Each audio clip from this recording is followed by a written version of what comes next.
올해 구두드에서 처음으로 생겨난 공간이 아레나라는 데가 있어요. 그동안 구두드 힐클라임에서 드리프트 차량들이 나와가지고 공간 넓은 데서 막 원돌이하고 막 도각거리고 막 그랬잖아요. 근데 이제 그런 드리프트 카들이 이제 한 자리에 모여가지고 드리프트 퍼포먼스를 벌이는 전용 장소를 하나 이제 만들어 놨더라고요. 거기가 바로 아레나입니다. 드리프트와 짐카나 자동차들이 이쪽 패독에 전부 모여있습니다. 매니아들에게 인지도가 높은 차들도 많아요. HKS에서 만든 GR 수프라 드리프트카도 자리를 함께 했는데 보시다시피 전세대 수프라에 2JG 엔진이 들어있습니다. 일본 스포츠카 엔진들 중에서도 그 포텐셜이 엄청나서 여전히 사랑받는 엔진이죠. HKS 미케닉들도 함께 지구 반바퀴를 돌아왔고 일본 프로레이싱 드라이버이자 드리프트 선수인 타니구치 노부테루도 전담 드라이버로서 함께 했죠. 보시다시피 86에 페라리 458 엔진이 들어가 있습니다. 이름 역시 두 차에서 따온 GT4586. 이미 다양한 미디어를 통해 유명해진 차죠. 미국 포뮬러1 시리즈에 나가는 차들도 구경해 볼 수 있었습니다. 캔블락의 포드 후닉 트럭과 에스코트입니다. 캔블락, 뭐 더 이상 설명이 필요 없죠. 머스탱 전문 튜너이자 드리프트 팀이기도 한 RTR. 이곳의 대표인 포뮬러 D 드리프트 챔피언 본 기틴 주니어의 머스탱도 볼 수 있었습니다. 영국 드리프트 선수 스티브 비아지오니의 GTR 후드 아래에는 GM LSX 엔진이 다르트 터보차저와 함께하고 있죠. 터빈 크기 보세요. 이쯤 되면 좀 징그러운데? 슈퍼차저와 니트로 시스템으로 1150마력에 가까운 출력을 내는 링컨이의 바이퍼도 위압감이 엄청나요. 반가운 로고 발견! 삼성전자는 구두드에서 5G 네트워크를 이용한 원격 제어 주행을 시연했습니다. 중동 드리프트 챔피언이자 기네스 기록 보유자 아마드 다함의 렉서스, 그리고 오세아니아와 일본에서 큰 인기를 얻고 있는 맷 마이크까지 그야말로 전세계의 드리프터들의 정모나 다름없는 거거든요. 구경은 이쯤에서 하고 아레나의 본무대로 들어왔습니다. 캔블락의 퍼포먼스가 예정돼 있다는데 예상대로 역시 사람들로 꽉 차 있습니다.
Let's make some awesome noise. Make some noise for Ken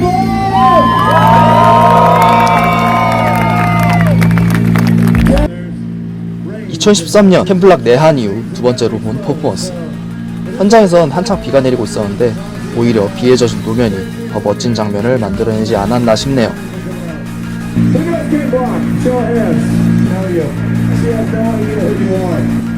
캔블락은 구두드 이후 다음 행사를 위해 바로 미국 유타로 넘어갔다고 합니다. 월드스타는 역시 바쁘네요.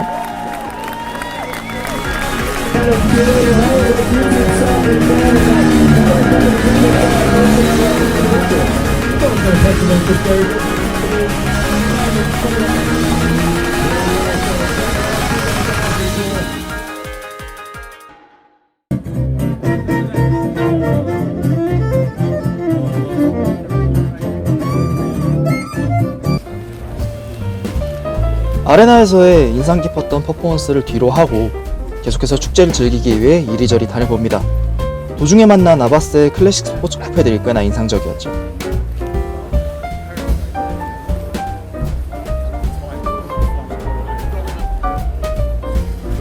그렇게 다다른 곳은 무두드 드라이버즈 클럽. 무두드에 참여하는 드라이버들과 레이스 관계자들의 라운지가 있는 곳인데, 이곳에서도 어디서 구경할 수 없는 인상적인 차들을 만나볼 수 있었습니다. 세계에서 가장 빠른 차들이라는 네임 타이틀을 얻었었던 차들이 모였습니다. 람보르기니 미우라 P400 SV, 페라리 F40, 그리고 맥라렌 F1. 처음 봤습니다. 심지어 미우라도 이전에 한번 본 적이 있었는데 진짜 처음 봤습니다. 뭐 옛날 그랑프리 시대 때 부가티를 좋아하긴 하는데 이 중에서는 사실 부가티 베이론이 제일 큰 감흥이 없어요. 아 근데 진짜 이게 어떻게 내 눈앞에 있을 수가 있지? 이 차가? F1이에요. F1 맥라렌 F1. 그런데 갑자기 사람들의 시선이 한쪽으로 몰립니다. 데이먼 힐입니다. 1996년 포뮬라1 월드 챔피언. 제 눈앞에 있습니다. 세상에. 서킷 안에서나 밖에서나 신사의 모습 그 자체네요. 구두드 페스티벌 드라이버스 클럽이라고 해서 유명한 레이싱 드라이버들은 이제 다 이쪽에 모여요. 아마 이제 지금 주행을 끝나고 이제 드라이버들이 또 이쪽으로 돌아오면은 또 볼 수 있을지도 모르겠습니다. 그리고 역시나 기다린 보람이 있습니다. 더 많은 드라이버들을 만나고 싶었는데 뭐 사실 이 정도도 과분하죠.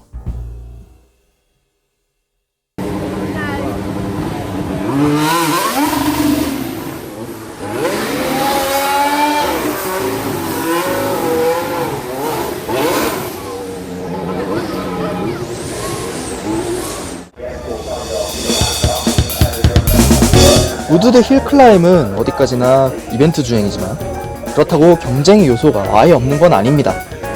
4일간의 행사 중반부부터 펼쳐지는 슈사웃이라는 세션이 있는데 금, 토, 일요일 오후에 각각 연습주행, 예선, 파이널로 나누어 가장 빠른 힐클라임 기록을 다투는 타임 트라이얼 이벤트죠. 아무래도 직접적인 기록 경쟁이다 보니 평소 힐클라임 때는 느긋하게 달렸던 차들도 이때만큼은 전력 질주로 트랙을 올라가는 진풍경을 볼 수 있습니다. 그러다 보니 사고도 종종 일어나는 편이고 심하면 적기까지 발령되어 행사가 중단되는 경우도 있죠.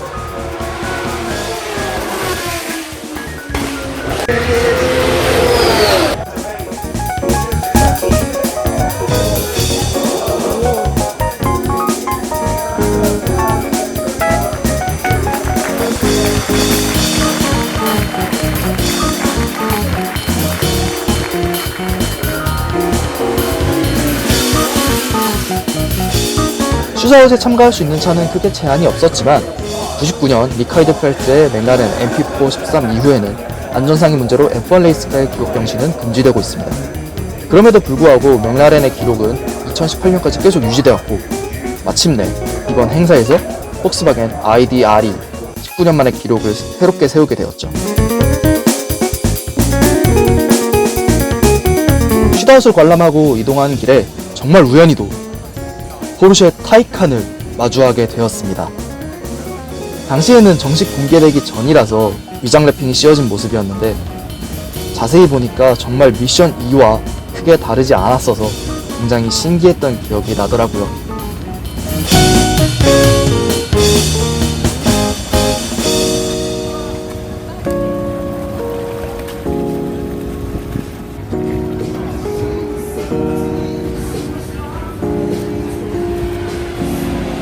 타이칸을 쫓아가다 마주하게 된 곳은 FIA 액션4 로드 세이프티 부스. 모터스포츠에서 제일 중요에 맞지 않는 안전에 대한 기술이 어디까지 발전했는지를 확인할 수 있었습니다.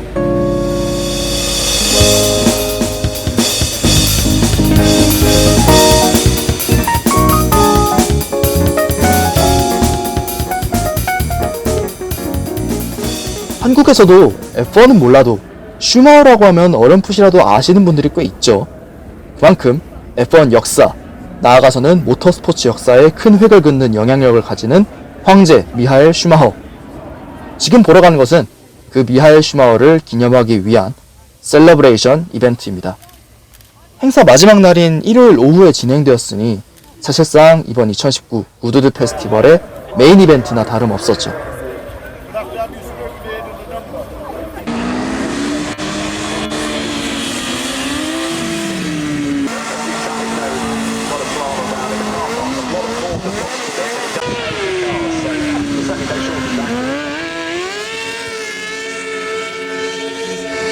슈마허 시대에 F1과 함께했던 사람들이 한두 명씩 자리를 함께하기 시작하고 곧이어 슈마허가 탔던 레이스카들이 중앙으로 하나둘씩 나오기 시작했습니다.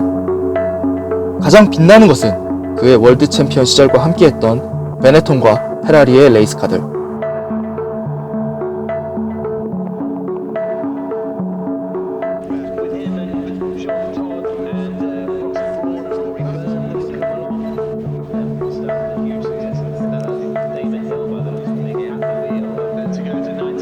은퇴 직후 스키 사고로 아직까지 의식이 제대로 돌아오지 못한 슈마허가 이 모습을 직접 본다면 얼마나 기뻐할까요?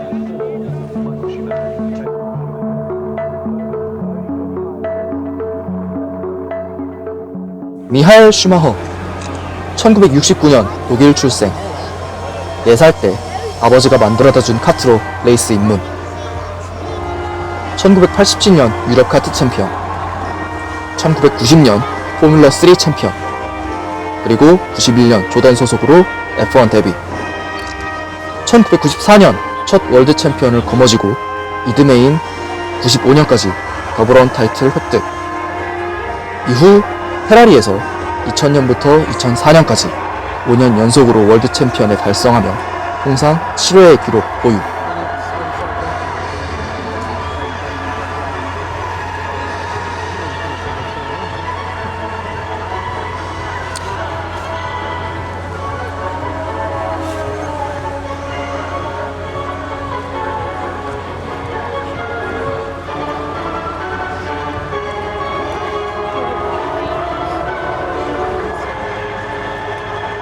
레이스 우승 총 91회, 포디엄 총 155회, 그 중에서 연속 포디엄 기록 19회, 폴 포지션 68회, 폴 투 윈 40회, 패스트 스트랩 77회,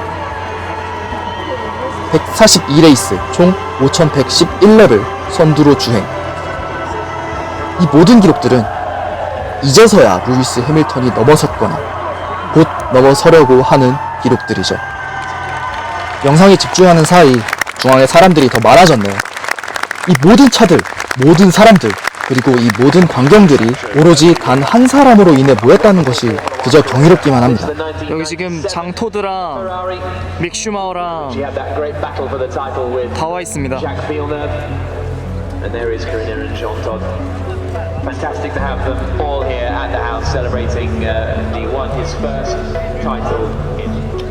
For me, when you think of Michael Schumacher, you're not thinking of those last three cars, are you? It's quite astonishing to see them. That's why I've not only taken 어제 패독 갔을 때는 조던도 있었던 것 같은데 accepted the invitation to drive. 지금 제가 못 보고 있는 건지 어떤지는 지금 모르겠어요. 잘. 데이먼 힐은 Went on a little bit. 베네통에 탔고 You had 1997 when Hill was in the uncontested Arrows. 192 DTM 차량이 앞쪽으로 나왔습니다. 미하엘 슈마허의 아들이자 F2에서 페라리 주니어 드라이버로 활약하고 있는 믹 슈마허도 보입니다. 아버지가 얼마나 대단한 사람인지, 그리고 얼마나 오랜 시간 동안 큰 사랑을 받고 있는 사람인지 아들인 본인이 아마 가장 가까이서 느꼈겠죠. with Michael's exclusion from the British Grand Prix eventually for overtaking on the two warming up laps for the twice attempted start race. What I was going to say was because of really sadly Imola, it had that perverse effect of more people becoming aware of Formula One. So all this was being played out in front of an even bigger audience. They did another one 2 years later called My Championship.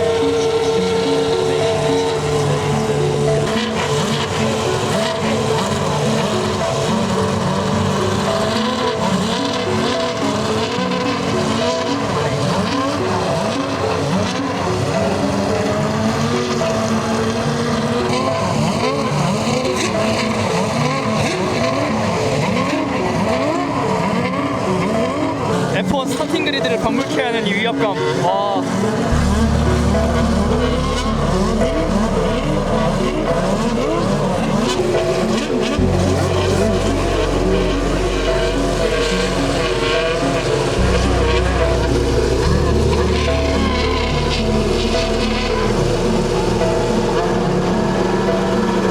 잠시나마 슈마허가 현역이었던 F1의 현장으로 떠난 느낌이었습니다.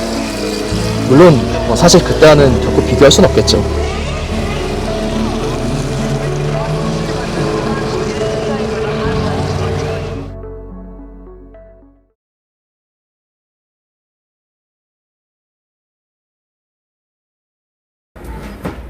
모든 행사가 마무리되고 모두가 각자의 자리로 돌아가기 위한 준비에 연연이 없습니다.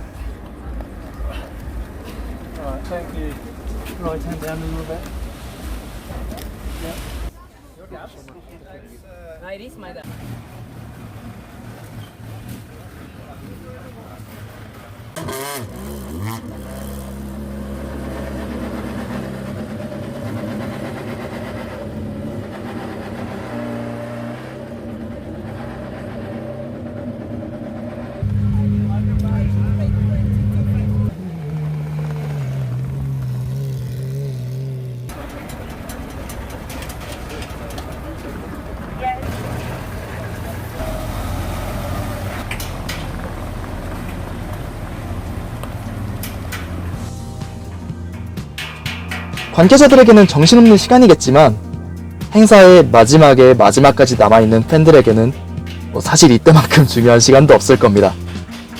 운이 좋다면 잠깐이나마 F1 레이스카조차도 가까이에서 자세히 들여다볼 절호의 기회가 될 수도 있거든요.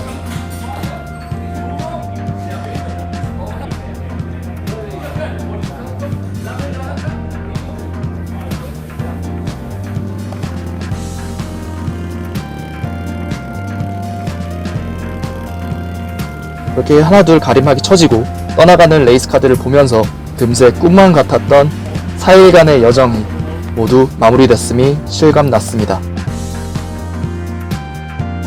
20대가 끝나기 전에 꼭 가보겠다고 다짐했던 곳 중 하나가 이곳 부두드였습니다. 그만큼 정말 오랜 시간 꿈꿔왔고 끝내 혼자 힘으로 어떻게든 도달했죠. 하지만 사실 100%의 즐길 거리 중에서 저는 많아봤자 40% 정도밖에 체험하지 못한 것 같습니다. 하지만 이곳에서 만난 사람들의 크나큰 열정과 미소에 큰 동기부여를 받고 돌아왔고 비로소 시야가 넓어진다는 것이 어떤 의미인지를 알게 되었으며 저로 하여금 자동차와 모터스포츠에 대한 열망을 더욱 크게 만들어주었습니다. 이런 여러가지 이유들로 저는 언젠가 또다시 이곳 부두드 페스티벌 오브 스피드에 오겠다는 다짐을 했고 왠지 그럴 수 있을 것 같다는 근거는 딱히 없는 아주 큰 확신이 들었습니다.